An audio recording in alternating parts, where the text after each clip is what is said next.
जय श्री राम दोस्तों, जैसा कि आप लोग जानते हैं कि इंडिया और चीन के रिश्ते ठीक नहीं रहते हैं, लेकिन 4 सालों के लंबे और बहुत ही ज्यादा थका देने वाले इंतजार के बाद आखिरकार लद्दाख और चीन की सीमा से सबसे बड़ी खुशखबरी आ गई है।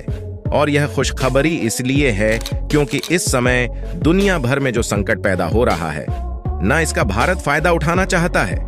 और फायदा हम तभी सकते हैं जब हमारे बोतल शांत हो। आने वाले 2 साल हमारे लिए बहुत कुशल है।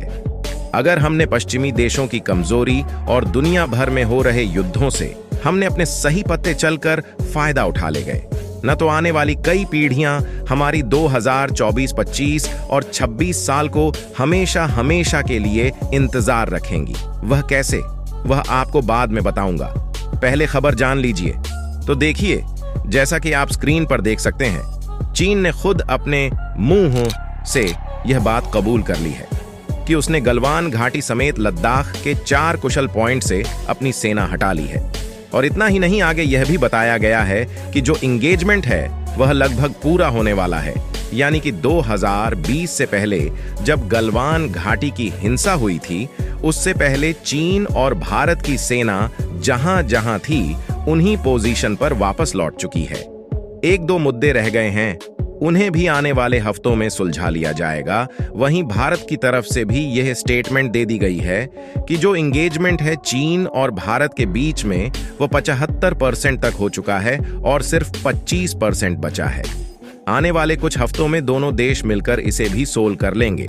लेकिन चीन का इतिहास रहा है सबसे बड़ा धोखेबाज देश होने का, इसीलिए आगे यह भी बताया गया है कि भारत डिसएंगेजमेंट जरूर हो गई है, लेकिन ऐसा नहीं है कि अब हथियार एक तरफ रखकर आराम से बैठ जाएगा।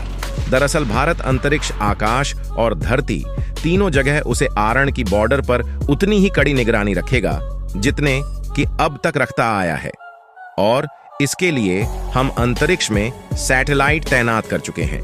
जो आकाश है वहां पर हम रिकॉर्ड सेंस एयरक्राफ्ट तैनात कर चुके हैं। और जमीन पर तो सेना पेट्रोल करती है। यानी कि हम अब भी चीन पर पूरी तरीके से भरोसा नहीं करेंगे। हम सिर्फ अपनी आंखों पर भरोसा करेंगे, अपने सैनिकों पर। लेकिन फिलहाल यह बात तय हो गई है कि आने वाले कुछ समय तक भारत और चीन का युद्ध नहीं होगा। और इससे भारत को बहुत ज्यादा बड़ा फायदा ही फायदा ये, क्योंकि चीन के बॉर्डर शांत होते ही अब हम पूरा फोकस कर सकते हैं पाकिस्तान और पीओके पर। दूसरी बड़ी बात, दुनिया भर की तमाम देशों की अर्थव्यवस्थाएं इस समय बहुत ही बदतर हालत से गुजर रही हैं और उन्हें और पत्थर बना रही है यूक्रेन युद्ध और इजराइल हमास का युद्ध। इसके अलावा दुनिया में कहीं और कॉन्फ्लिक्ट भी स्टार्ट हो चुके हैं और इसीलिए कोई भी देश अच्छा परफॉर्मेंस नहीं दे रहा अर्थव्यवस्था के मामले में। लेकिन आप जानते हैं कि भारत दिन दोगुनी रात चौगुनी रफ्तार से बढ़ रहा है। 8% से ज्यादा की हमारी इकोनॉमी ग्रोथ है।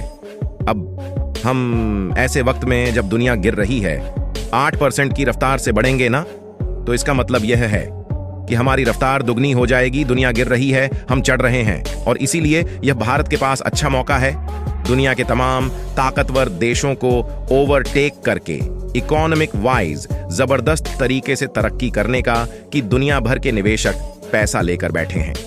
उन्हें दिख नहीं रहा कि वह कहां निवेश करें, कहां अपना पैसा लगाएं, क्योंकि अमेरिका की आर्थिक हालत बदतर है।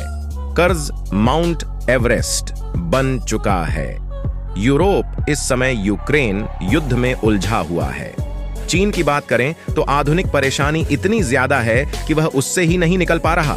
इसीलिए अगर भारत इन निवेशकों को अट्रैक्ट कर लेता है, न सिर्फ 2 साल के लिए, ज्यादा नहीं, सिर्फ 2-2.5 साल के लिए इन्हें अपने देश में ले आता है, न आने वाले कई दशकों तक हमारी पीढ़ियां इस साल 2024, 25 और 26 को हमेशा के लिए याद रखेंगी कि तब भारतीय अर्थव्यवस्था को असली बूस्ट, असली वरदान मिला, जिसकी बदौलत भारत एक आर्थिक ही नहीं, एक कंप्लीट सोल सुपर पावर बना दुनिया की। और इसीलिए यह भारत के लिए जरूरी है कि अभी इकोनॉमिक रिफॉर्म करें। दोस्तों, मिलते हैं अगली वीडियो में, तब तक के लिए जय हिंद।